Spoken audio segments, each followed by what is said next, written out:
ধরবে, তাতে একটু দেখা যাচ্ছে পুরোটা।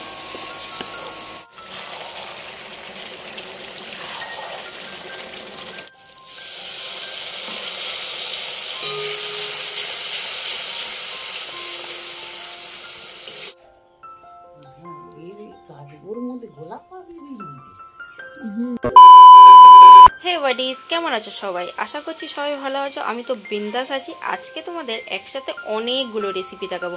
সো চলো শুরু করা যাক। প্রথমে দেখাবো পায়েসের রেসিপি। চালটাকে আমি ধুয়ে নিয়েছি, বেশি কচলানো যাবে না, তাহলে চালের যে সেন্টটা সেটা চলে যাবে। আমি গোবিন্দভোগ চাল নিয়েছিলাম। এদিকে কড়াই গরম করে ঘিটা একটু গরম করে নিয়ে, মানে মেল্ট করে নিয়ে চালটা দিয়ে একটু ভেজে নেব। ভালো করে ভাজতে হবে, বেশি ভাজা যাবে না, হালকা। আর ঘি দিলে পায়েসের ফ্লেভারটা দারুণ আসে। চাল ভাজা হয়ে গেছে। এবার একটা হাঁড়িতে আমি আধা লিটার দুধ দিয়ে দিয়েছি, কারণ চালটা অনেকটাই কম ছিল, 100 থেকেও কম। আর এইদিকে একটু গরম জল করে 10 টাকার প্যাকেটের আমুল দুধ গুলে রাখছি, ওটা পরে ইউজ করব। দেখো দুধটা ফুটে উঠতে চালটা দিয়ে দিয়েছি।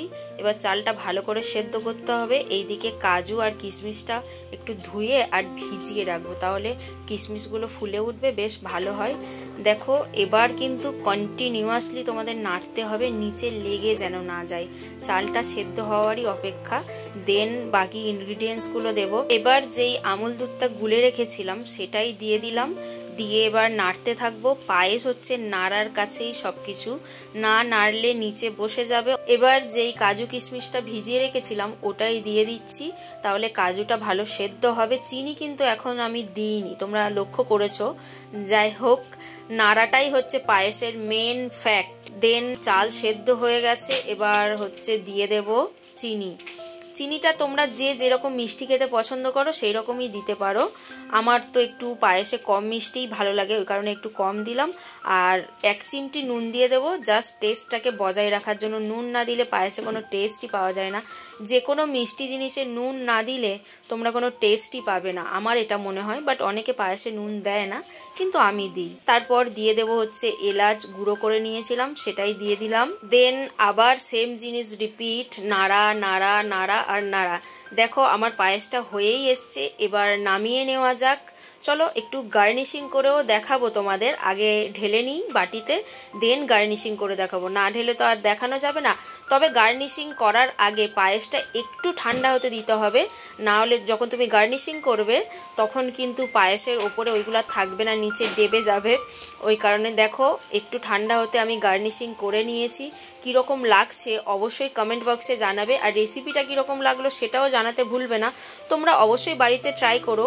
আরও একটা জিনিস, আমি কিন্তু পায়েসটা ফার্স্ট টাইমই বানিয়েছিলাম, সবাই তো বলেছিল যে দারুণ খেতে হয়েছিল। বাই দ্য ওয়ে, চলো এবার নেক্সট রেসিপিতে যাওয়া যাক। এবার বানাবো চিংড়ির ঝাল। প্রথমে কড়াইতে তেল গরম করে নিচ্ছি। তেলটা গরম হলে, মানে ভালো মতো গরম হতে হবে, তারপরে চিংড়িগুলো দেবো। দেখো ধোঁয়া ওটা গরম হয়ে যেতে চিংড়িগুলো দিয়ে দিলাম। চিংড়ি কিন্তু বেশি ভাজা যাবে না, তাহলে চুই হয়ে যাবে।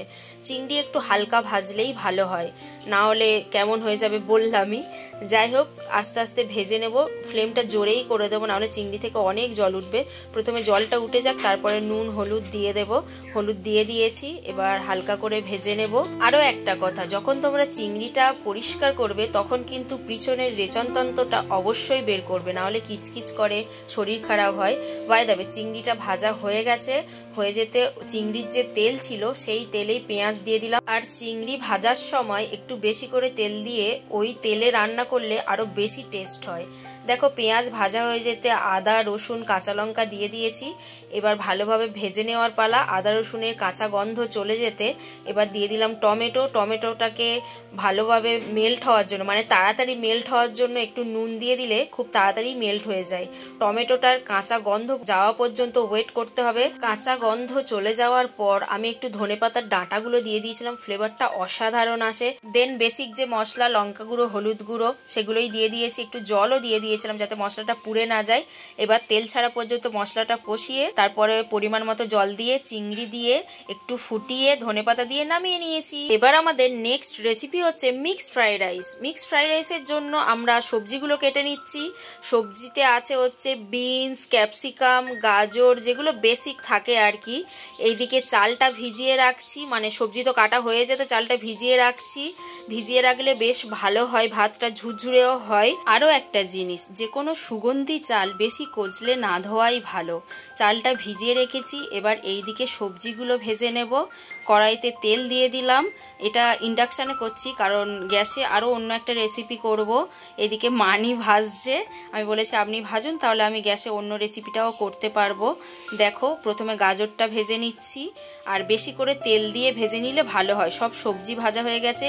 এবার চিকেনটা ম্যারিনেট করে রেখেছিলাম, সেটাই ভেজে নিচ্ছি। একটু আদা রসুন, গোলমরিচের গুঁড়ো, নুন, লেবুর রস এইসব দিয়ে ম্যারিনেশন করে রেখেছিলাম। আধা ঘন্টা মতো ম্যারিনেশন করলেই এনাফ। আর ওইদিকে আমাদের চালটাও ভেজানো আছে। এইগুলো ভাজতে ভাজতে আমাদের চাল ভেজানোর টাইমটাও মেনটেন হয়ে যাবে। দেখো ভালোভাবে ভেজে নিতে হবে, বাট বেশি ক্রিস্পি না করাই ভালো।